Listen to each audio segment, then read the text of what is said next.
Une nouvelle ère de Doctor Who commence. Et vous savez quoi? Ce coup-ci, je pense être en mesure et en capacité de la suivre avec vous et de vous donner mon avis dessus. Et par conséquent, nous allons commencer sans plus tarder avec le premier épisode de cette nouvelle ère, à savoir The Star Beast.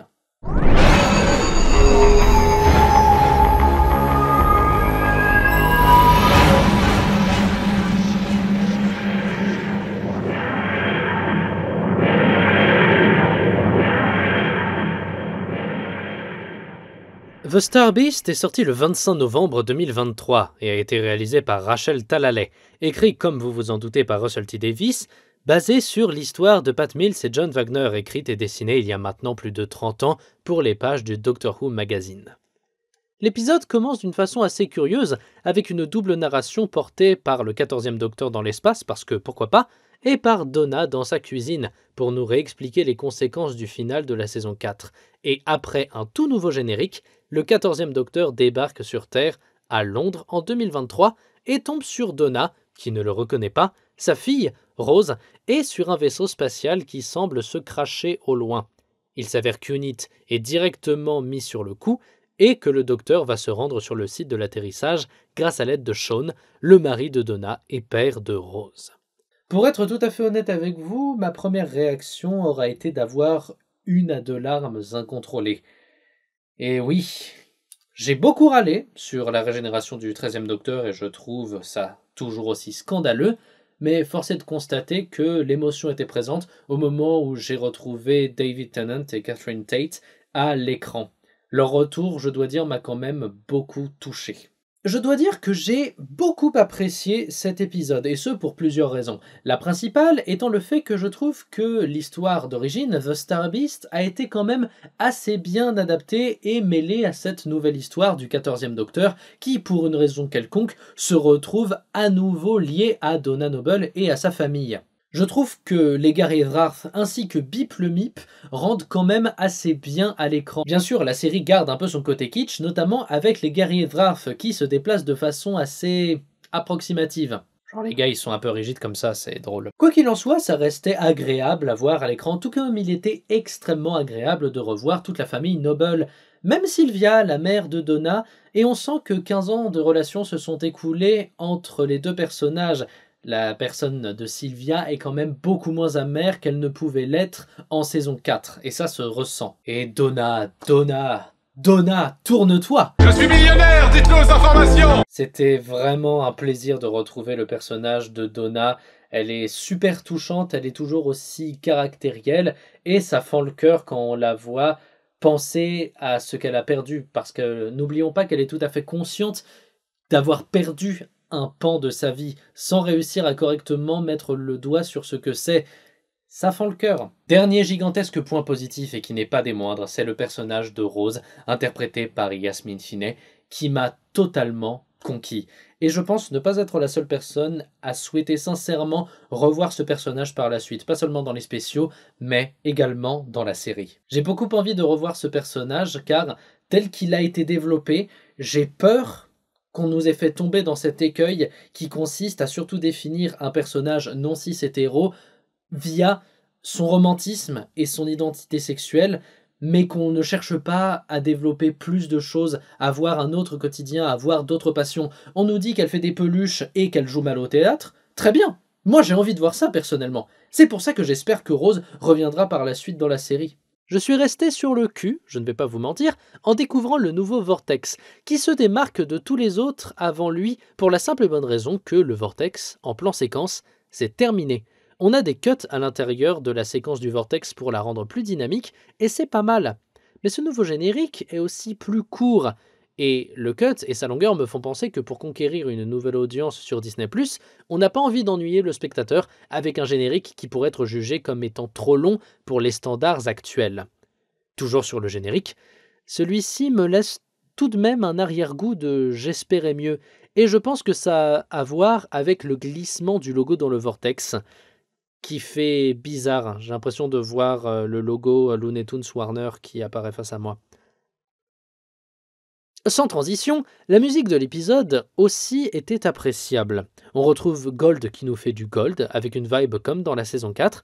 Pourtant, on sent que du temps s'est écoulé.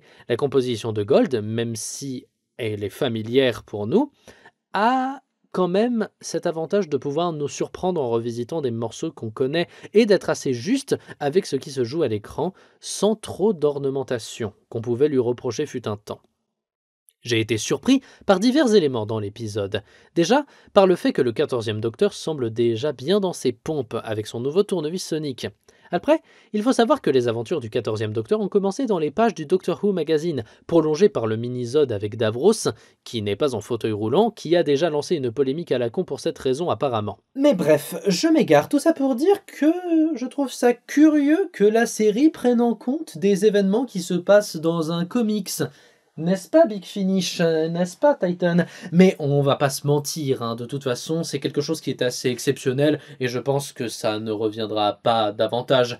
À moins que l'apparition de ce qu'ils appellent le Whoniverse ait une quelconque influence sur les relations entre les supports qui permettent de raconter l'histoire de Doctor Who, je ne sais pas. Mais je doute tout de même que ce soit en phase de revenir. Quoi qu'il en soit, une autre chose qui m'a un peu surpris également, c'est les nouvelles fonctionnalités du tournevis sonique qui est capable de faire apparaître des écrans comme ça, et surtout qui est capable de faire apparaître des écrans de protection. Alors la scène, elle est géniale, hein, ça dure juste 3 plombes au docteur pour faire ses carrés et placer ses barrières sur lesquelles tout le monde continue à tirer comme des débiles, mais c'est cool. Après, il y a tout de même quelques points qui m'ont embêté durant l'épisode, du style comment est-ce que ça se fait que Donna sache que le docteur a eu plusieurs visages et que celui-ci est revenu, par exemple, et aussi, chose qui concerne exclusivement la France, pour une fois, le doublage m'a posé un peu problème en termes de synchro labial et tout ça, et de par ce défaut que j'ai relevé, une personne à qui j'ai fait découvrir la série et qui a vu cet épisode avec moi n'a pas hésité à me dire que ça faisait téléfilm français mal joué et qu'il préférait le téléfilm de 96.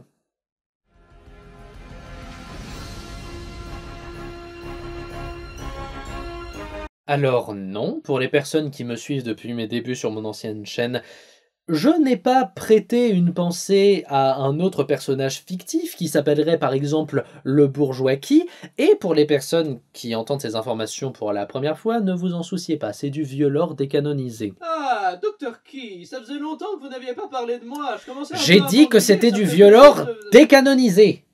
Barrez-vous. Oh, ça va. Si on peut même plus s'amuser un peu, franchement, mais quel... Je comprends pourquoi j'ai arrêté les fictions en vidéo. Puisque c'est comme ça, moi. Bien évidemment, à la vue de la résolution de cet épisode, je suis sûr que tout un tas de personnes se seront enfouies la tête dans un coussin ou se seront cognées le front contre un mur à la simple évocation des mots binaires, non binaires, et surtout sur le fait que les seigneurs du temps masculin sont incapables de relâcher certaines choses. Parallèlement, ça m'évoque un peu le commentaire du général vis-à-vis de lui-même alors qu'il vient de se régénérer dans le final de la saison 9. Mais pour revenir sur le relâchement et tout, ça me laisse quand même personnellement un peu tiède dans l'exécution. Là pour le coup, je trouve qu'Orphan 55, en termes de subtilité, a un concurrent direct.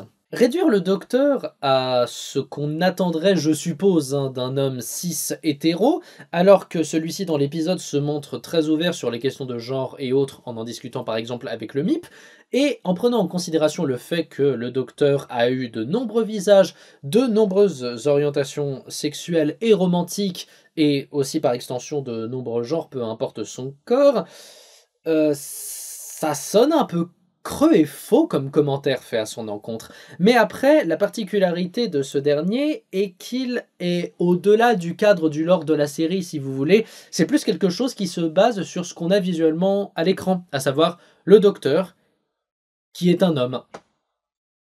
Voilà. Mais c'est quoi le message au final? Nous dire que le docteur était mieux quand c'était une femme? Donna le dit littéralement. Bah d'accord. C'est bien de venir dire ça maintenant, hein, sauf que le 13e docteur, elle a brûlé. Elle est partie en cendres. Jusqu'à ses vêtements. Tu t'en souviens pas, Russell? C'est pourtant toi qui as fait ce choix, non? En revenant dans le cadre du lore et de la série, je trouve que cette résolution n'est pas forcément la plus utile. Du moins, c'est ce que je pensais au premier abord. Pour la simple et bonne raison que relâcher des choses et les laisser sous le tapis et tout, bah, ça ne veut pas dire que ces choses ne vont pas revenir nous exploser en pleine figure. En témoigneront les scénarios des saisons 12 et 13 de ce point de vue-là. Mais après, j'ai pris le temps de la réflexion et je me suis quand même dit que ce relâchement avait beaucoup de sens du point de vue du personnage de Rose, qui se retrouve en fait affublé d'un nouvel héritage, d'une mémoire de Seigneur du Temps, d'un esprit de Seigneur du Temps, qui a discrètement, ça et là, influencé sa vie, de la cabane dans son jardin qui ressemble à un Tardis, jusqu'aux peluches qu'elle crée et qui évoque les créatures et humanoïdes que le docteur et Donna auront rencontrés. Ça, on le voit clairement. Et du coup, de par le fait que le personnage de Rose ait décidé d'être qui elle souhaite, eh bien, ça semble logique de ne pas forcément accepter cet héritage, de le laisser partir. Rose n'est pas le docteur Donna.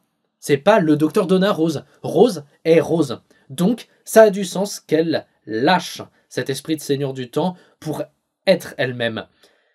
Mais je trouve que ça a beaucoup moins de sens du point de vue du personnage de Donna, et je suis pas fan qu'on nous ait fait le coup de « Ah bah finalement, tu vas pas mourir parce que tu as transmis une partie de cet esprit de Seigneur du Temps à ton enfant, donc ça équilibre les choses. » Tout ça pour nous dire à la fin que « Eh bah tu vas mourir quand même, donc faut relâcher pour tout le monde. » J'aime pas ça, je suis pas fan.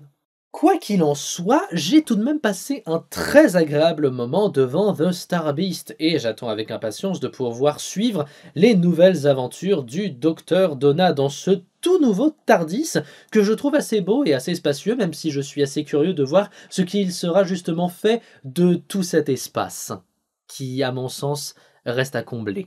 Mais bref, en ce qui nous concerne, nous nous retrouverons assez rapidement pour parler de Wild Blue Wonder, qui est toujours l'épisode sur lequel on sait le moins de choses de cette célébration des 60 ans. Mais d'ici là, vous, portez-vous bien, c'est le plus important.